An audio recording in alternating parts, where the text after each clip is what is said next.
Beyond Limits. Expanding minds. Opening hearts. Connecting into oneness.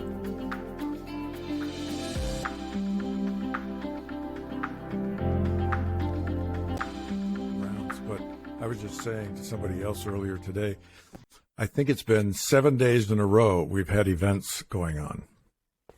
So I'm ready to sleep.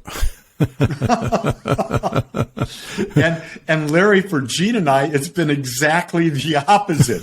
Our lives have been very quiet, and we have been basically going within together. We've been meditating together. We've been doing affirmations together. Mm-hmm. We've been focusing on the idea that Christmas is about discovering the light within you. It's about giving without expecting anything in return. In fact, it's just being kind to people. Yes. Yeah. And going within, which is kind of our topic today, is really important. And finding that light is exactly what Christmas is really about. It's the Christ light, Christ meaning the enlightened one, or enlightenment, and the anointing of that. And, you know, Jesus was quite the man when it came to teachings that lasted a long time. I do have to say that Buddha lasted longer. He was about 300-400 years before that. And the scriptures of India have lasted, and they're about 8,000 years old. But his is most predominant next to Islam. I think Islam is even more popular than Christianity. I can't remember which is which. They're close. I think they're neck and neck. Yeah. Yeah. And all from enlightened beings. The teachings came and expanded, obviously changed. But the whole thing about going within, you know, Ernest Holmes was big on going within. I have this book, which is the Ernest Holmes Papers. Yep. People can't read it. It's probably backwards, but it's the Ernest Holmes Papers, and it's a collection of his talks that he did and over a number of years. And he was talking in this particular time was 6 months after he had lost his wife. So this is 1959, I believe. And he was talking about going within to the universal man, or the universal person, we would say now. And I know I spoke one time at the service about going within. I was amazed how many people had no idea what that meant. Afterwards, there were many, many questions about, well, going within, where do you go when you go within? Right down your throat and into your stomach. I mean, I don't know. Is that comfortable for you? So one of the things that's important is for people to get an understanding of what that means to go within. You were talking about you and Gene going within. What were you doing exactly? Basically, we've got a practice that we do together where we actually focus on deep breathing. And so you can literally, as we're doing the deep breathing, we'll do 40 deep breaths, then we'll do a hold, then 40 more deep breaths. And so we actually surrender into the sound of each other's breath. And we get in unison with that, and we almost become the breath. And then once we're done with the deep breathing, we just go into still silence. Yeah. And we just allow ourselves to be as quiet as possible. And that's different every day, obviously, but lose ourselves in that stillness.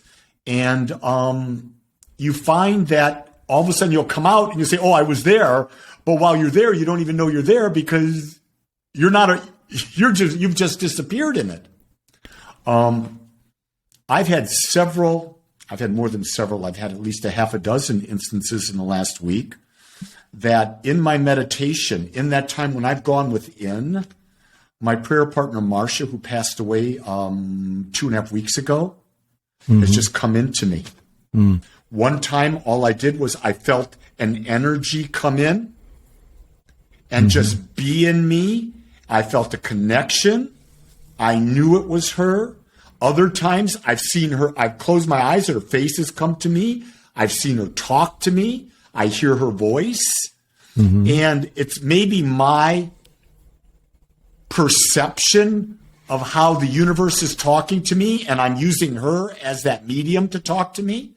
But I've decided, because we had such a deep connection, that Marcia will be my connection to the other side. And when I want to talk to the other side, I talk to her. That's like having a telephone operator of the old days. Exactly. Huh. Fascinating. And I've also, Larry, what I've expanded now is I've formed my wisdom council. Mm-hmm.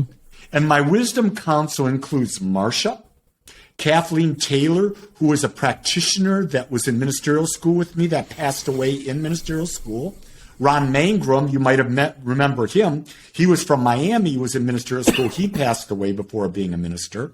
I've got Ernest Holmes, Raymond Charles Barker. I've got Jesus. I've got Krishna. Hold on. So far, the only person that's still around here to talk about this is you. That's right.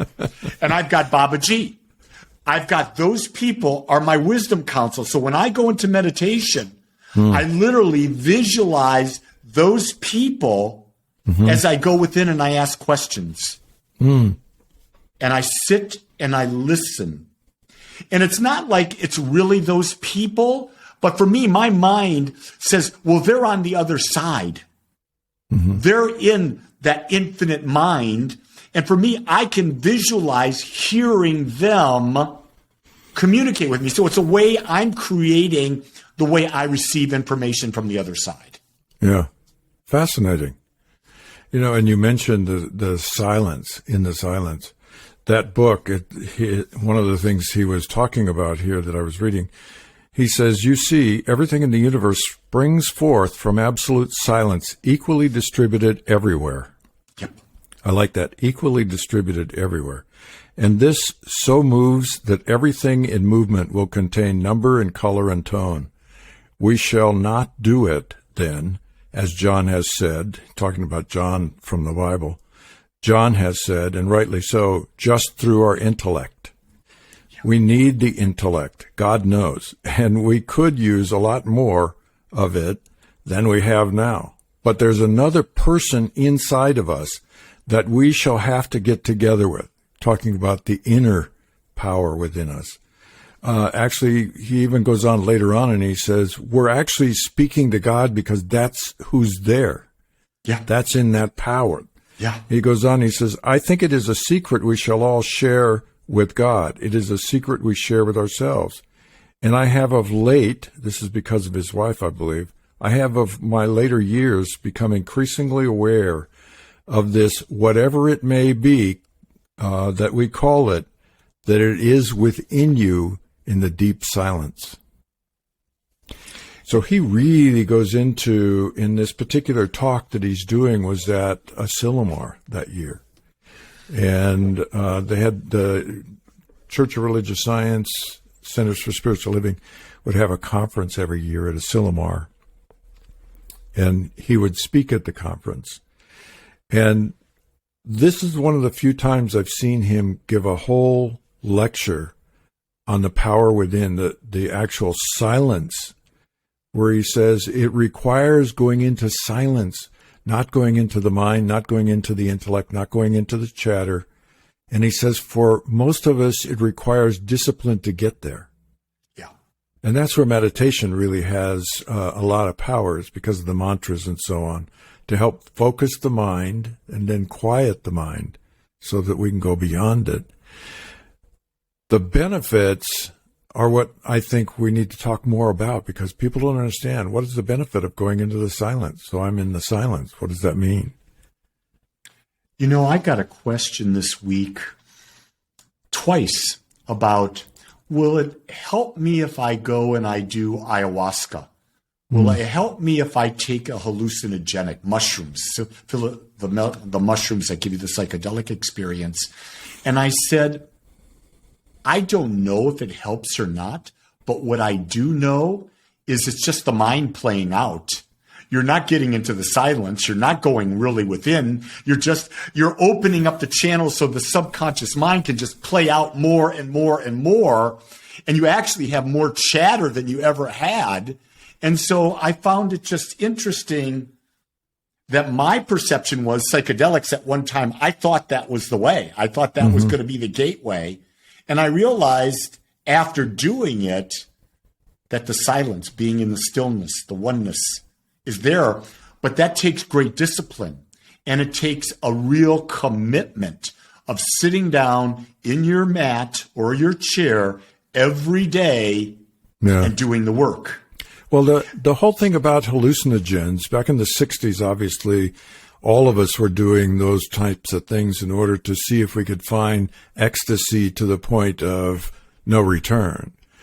Some were just experimenting with it. What we found, obviously, from lots of cases is that you either had a good trip or a bad trip, depending upon what was in your subconscious mind at the time, and also what was being dredged up in that process, not unlike the spiritual process of going within, where when we start to go deeper inside, a lot of that stuff that needs to come out and be let go of begins to come up. The difference to me between doing it through ayahuasca, taking a pill in our Starbucks, kind of got to have it instantly, that what we do with psilocybin and LSD and all the other things is that we are doing it temporarily. Very much. And when we walk away from that, there's a down cycle that hits you because, one, you want to be back where that was for that experience. Number two is you realize how temporary it is. And what we're looking for is something that's beyond that, and that's where the spiritual process really takes you into that deeper silence. Not to say that the mind is going to be quiet. It will, but it takes, as we were both saying, the discipline. And the thing about the ability to be in the silence, it's also the ability to be in the perfect balance. Because if the mind is going off, I got an itch over here, that'll take right over. And it's about getting into that point of balance where you realize, yes, there's the hot and the cold, but I'm not in either one. I'm in the middle. That's that point of withinness that we talk about. And when things come up, like the subconscious starts playing up, the subconscious is playing up because there's not balance in whatever's coming up. And then our work is, when it does come up, how do I bring balance to that event? How do I neutralize that emotion so it no longer has an emotional charge? So the next time I sit, I'm not going to be reliving that over and over and over again. Because people do that. They get that emotional charge and they just live it. And it becomes just a constant repeating cycle. It becomes a dramatic world. Yeah. Yeah, and also I think in the mind chatter business is very, very difficult for people at the beginning. I know it was for me. My mind was constantly racing. It was like on 5 cups of coffee, it seemed like, and I hadn't had any. And it's one thing I found is doing yoga, relaxation yoga, prior to meditation really helped. My body became relaxed and settled down, so it wasn't the point of attention. And that only took me 15 minutes to do that relaxation process and then to sit in the meditation. And there are thousands and thousands of different kinds of meditations, as we've talked about before. And there are all kinds of mantras. There's all kinds of japa. Japa, by the way, for those that don't know, is chanting. And the purpose of chanting is you keep chanting and chanting. It settles the mind down because you're focused on the chanting. It's kind of like the first level above relaxing the body. The chanting is the next level of quieting the mind. And then the mantra, the next level is moving into the mantra, which is an empowered word or phrase that has a vibration that's attuned to your vibration and the higher vibration. And basically, it's that quantum field entanglement is what I would say. And it's powerful, and Ernest talks about, we have in the culture of religious science and Centers for Spiritual Living, this whole thing about manifestation. So many people come in to heal their sickness or create more money or create another person in their life or whatever it might be. All of those things are about manifestation. And he says, until you can understand and get to the silence, manifestation is a hit and miss. Yeah. Because everything is created in the silence. There's a perfect pattern of everything. And all that we need to do is move into the silence, and it will unfold as it needs to unfold.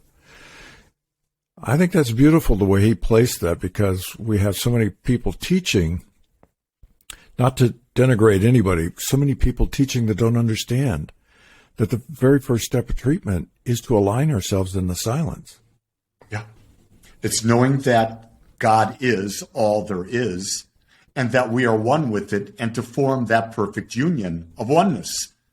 Yeah. And that's going within. As you said, it's going to the place to where you no longer exist. Yep. In that deeper meditation, the I amness falls away, and the I is the only thing present, and that's the name for God. Yeah. And that is the most, when I teach treatment, I teach the first and second step.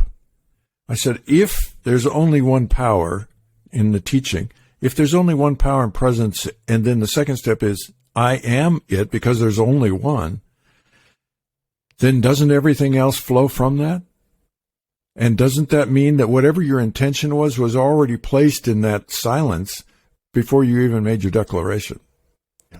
And if you read a lot of Ernest in the textbook, he doesn't do 3 steps, 4 steps, 5 steps, 7 steps. He sometimes doesn't do any steps. He just goes. And it's because he moves right into the silence, the depth of silence. See, I think we as a society have gone too much into the intellectual, and we're trying to make this happen through intellect as opposed to going within. Yeah. And what is it? I was listening to Sadhguru the other day, and one of the things that Sadhguru said was one of the things he likes to do with people when they come to his ashram is he likes to really work them. He likes them to work so hard that their bodies are so tired that when they sit down to meditate, their bodies are just that, and they're able to get into the stillness. Well, that's the same thing Osho did with his dancing beforehand and all of that type of thing. It's one of the things that I have found is that first thing in the morning, my body's in a state of deep relaxation. I meditate best. I find that like Sunday, when I come back from doing service after eating lunch in the afternoon, I am mentally and physically, I am drained. Yeah. And that's when I sit down and my mind is easier to still. Yeah. That dancing and it reminds me of the whirling dervishes and what they did. And they would dance in cycles. There's a training to that because it puts you in a altered state doing that. But almost all dancing will put you in an altered state. And it's very powerful to have those kinds of movements. I remember years ago there was a shaker movement where they would put on music and you would shake to the music and you'd move into an altered state, same kind of thing. There are all kinds of different ways for this to happen. What I find in my own experience when I was younger is I went from one thing to another thing to another thing, kept looking for that secret that would get me there without me having to do anything about it. Which I think there's an awful lot of people that would like that. That that's why the movie, thing. Larry, that's why the movie The Secret was so popular going back 10 years ago or whatever it was now. Yeah. People want that quick fix, and there are very few people who are willing to say, okay, I really do see the benefit of going within, and I will commit to it. I'll tell you the other thing you said earlier. We have too much intellect. We have too much mind in all of this in the Western world.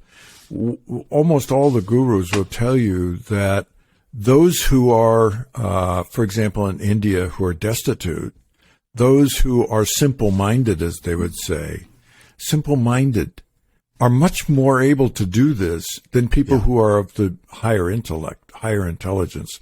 Yeah. And it's not to say that it's better or worse in terms of intelligence, but if you want to get into the silence, it's a lot easier if your mind isn't just running all over the place. And so, wonder why they go to India, why the avatars come into India. Somebody told me this today that there are 7 perfect masters on the planet at any one time. Really? 7. Are they all in India? I know of about half of them are. At least 4 of them are that I know of. And I don't have any other idea as to where the others are. Could be living next door. You're absolutely right. How would you know? Yeah. They're not seeking fame. Right. That's the beauty of an avatar. The avatar is not seeking fame. They're not seeking notoriety or anything like that. They're just living in that state. They're here for a purpose and a mission, and they're going to fulfill it and head out like Yogananda did. Yeah. You know, I used his book, The Resurrection of Christ. The subtitle is Resurrecting the Christ Within You. And it's all about Jesus and his teachings. And it's 2-volume set, and it's fabulous, absolutely fabulous. And everything it talks about, the very first part of it that it talks about was the trips that Jesus made to India, Egypt, India, and other places during the time that the Bible didn't even write about it. Yeah. And he said that the transcripts or the scrolls are still in the same monastery that they were at the time of Jesus's crossing into the Himalayas and into that monastery. And there was a man in the 1894, I think it was, or 1895, in that period of time, who copied him, came back, wrote about it, and the church said, forgery, can't be true. And so it kind of lost any power or interest. Another man went there and verified that those were actually the words, and that was the events that took place with his travel throughout India.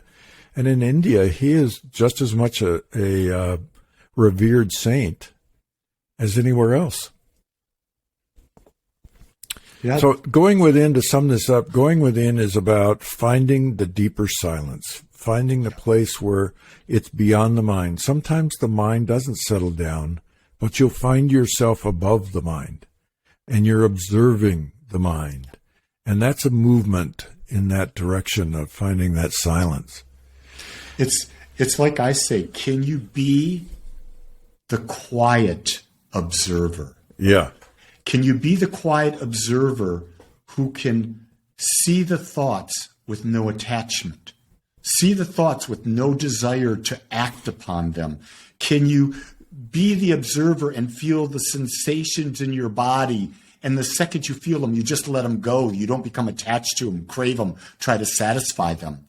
This whole thing about being an observer is probably, for me, one of the greatest tools that we can use to find that silence. True.